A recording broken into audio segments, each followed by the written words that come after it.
Друзья, добрый день. Меня зовут Санджар Юнусов. Я врач-терапевт высшей категории. Сегодня расскажу вам о кашле. Что это за явление, нужно лечить, не нужно лечить и вообще что необходимо знать. Итак, кашель– это врожденная защитная реакция организма. Является неотъемлемой частью иммунной системы.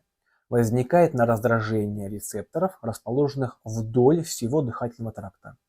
Способствует очищению респираторных путей от посторонних веществ. Это пыль, дым, мокрота, неважно. Кашель– это самый частый симптом любого вирусного заболевания, возникающий для скорейшего отхождения мокроты. То есть кашель сам по себе лечить не нужно. Появилась мокрота, ее с помощью кашля организм эвакуирует. Это максимально физиологичный процесс. Очень часто приходят пациенты, и первый вопрос: а что мне попить от кашля?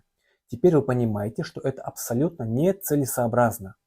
Другое дело, если мокрота трудно отделяется из-за высокой вязкости. Вот тут, безусловно, можно принять меры и помочь организму. И то не от кашля, а чтобы повлиять именно на вязкость мокроты, для улучшения ее отхождения.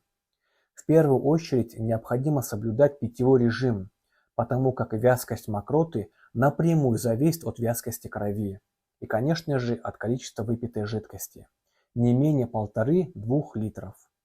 Необходимо, чтобы вдыхаемый воздух был увлажненным. Для этого нужно чаще проветривать помещение. Можно в комнате повесить мокрое полотенце. Если же у вас дома есть увлажнитель воздуха, это будет еще эффективнее.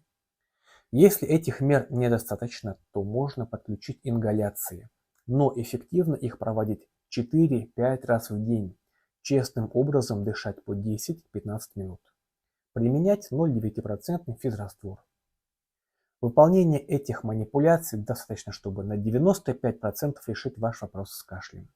Будьте здоровы и спасибо за доверие.